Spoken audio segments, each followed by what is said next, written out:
notamment sur la contextualisation du sujet et sur d'autres questions que vous avez soulevées et que nous avons notées. Et c'est juste pour vous rappeler par rapport à la nouvelle loi de 2026, par rapport à la Commission nationale, au CNRM, le Conseil national de régulation des médias. Cette loi est votée après que nous ayons déjà rédigé le mémoire et déposé. Mais ce n'est pas une excuse. Oui. Puisque ce n'est pas effectivement intégré au mois du dépôt, mais dites-le au mois de la présentation. Effectivement. Sinon, on va dire que vous l'ignorez. Il ne faut pas en répondre en disant « Oui, bon, je vais quand même trouver la réponse. Au moment du dépôt, la loi n'était pas votée. » Non, ça ne vous épargne pas. Il est de votre obligation. Vous savez, il y a des soutenances. Quand vous venez, on vous demande même est-ce que vous connaissez le dernier arrêt qui a été rendu? Il peut y arriver que vous soutenez une thèse le matin. Avant de venir devant le jury, un arrêt tombe.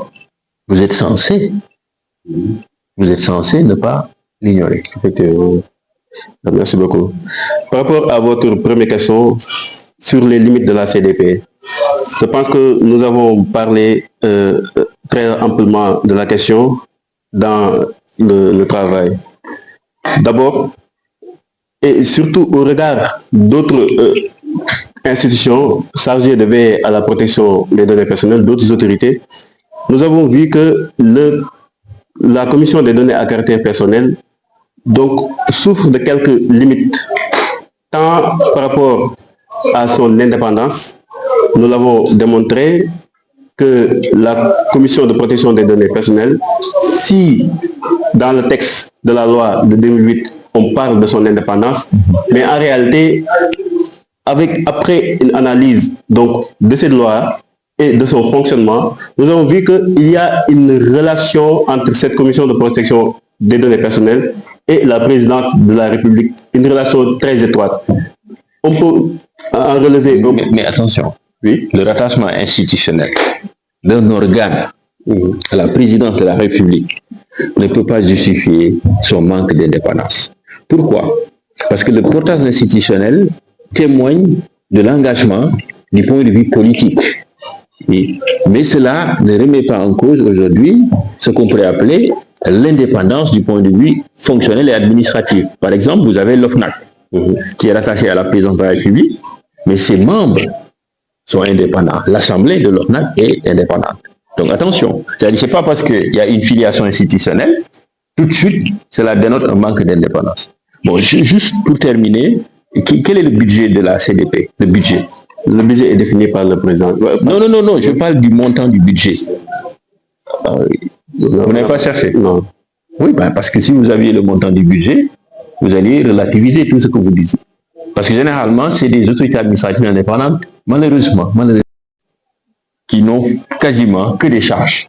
C'est-à-dire c'est des budgets de fonctionnement. Et si vous n'avez que, je parle sous le contrôle du professeur Issoufou Adoumi, espèce des finances publiques, si vous n'avez qu'un budget de fonctionnement, vous ne pouvez pas ambitionner d'investir ou en tout cas améliorer justement la qualité de votre travail. Justement, on a relevé ce point dans le travail et en comparant avec notamment l'autorité de protection du Nigeria qui au moins a la capacité de produire ses propres moyens, notamment par la tarification de certaines démarches relatives aux données personnelles, notamment certaines déclarations et autres. Et ce qui n'est pas le cas au Sénégal. Par exemple, dans d'autres pays comme au Mali, par exemple, là où au Sénégal, on verrouille le financement extérieur de l'autorité de protection des données personnelles, au Mali, on se rend compte que cette autorité a la liberté de trouver ses ressources financières. Ce qui n'est pas le cas de la CDP. Et ça, je pense que ça constitue une limite par rapport à... Mais attention, parce que si l'autorité administrative indépendante, si la CDP par exemple, dispose d'un mécanisme qui lui permet quand même d'avoir ce qu'on appelle des ressources. Vous savez, aujourd'hui, des autorités de régulation au Sénégal qui disposent de taxes qui leur permettent justement d'alimenter leur budget. Maintenant, la question du financement extérieur, c'est un autre problème. Il y a des pays qui, pour des raisons souverainistes, peuvent décider, par exemple, de ne pas ouvrir le financement sur ces questions à des entités externes. Merci beaucoup, professeur.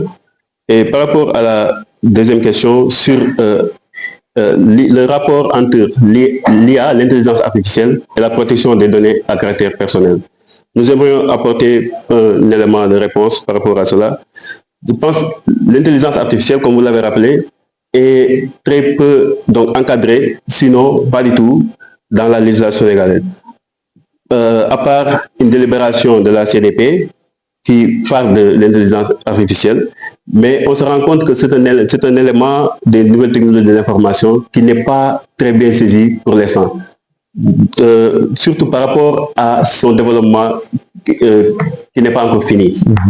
Donc, notre point de vue par rapport à l'intelligence artificielle et les données personnelles est que l'intelligence artificielle est une menace réelle, susceptible donc de bouleverser l'ossature donc du cadre normatif de la régulation des données à caractère personnel au Sénégal par l'insaisissabilité de cette notion.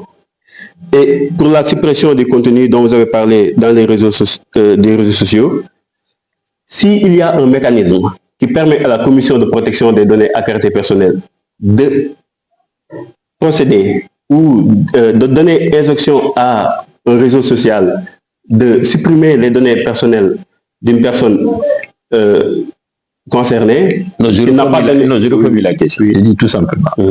Vous avez, par exemple, un contenu sur Facebook, parce qu'il y a ce qu'on appelle le droit du référencement ou le droit à l'oubli. Parce que vous pouvez avoir des données sur Internet. Par exemple, on publie une vidéo vous concernant. Comment on doit faire? Est-ce que les Sénégalais, je ne parle pas de la CDP, le Sénégal, l'État, est-ce qu'il y a un dispositif qui permet de supprimer cette information, ces données personnelles vous concernant du domaine public? Justement, j'allais en venir. Donc, je voulais d'abord souligner que... je veux que vous répondiez de manière précise. Effectivement, je vais répondre à la question. C'est-à-dire, il ne faut pas tourner. C'est-à-dire, répondez juste à la question. D'accord, professeur. Interpréter la question. C'est le créateur de contenu, là, c'est le monsieur de commerce. Effectivement. Donc, pour répondre directement, il n'y a pas une disposition qui permet à l'État sénégalais. Un dispositif. Vous êtes sûr? À notre connaissance, il n'y a pas un dispositif qui permet à l'autorité, à la régulateur, le législateur sénégalais. Donc, non, attention. Il est arrivé que les autorités sénégalaises formulent des requêtes pour demander la suppression de vidéos, de contenu haineux. Peut-être la question, c'était de savoir est-ce qu'aujourd'hui, si l'État sénégalais veut, par exemple, saisir Facebook, et que Facebook n'a pas de boutique à Dakar, ou de WhatsApp par rapport ou à des informations que l'État juge sensibles. Mais la question souvent, c'est que le ministère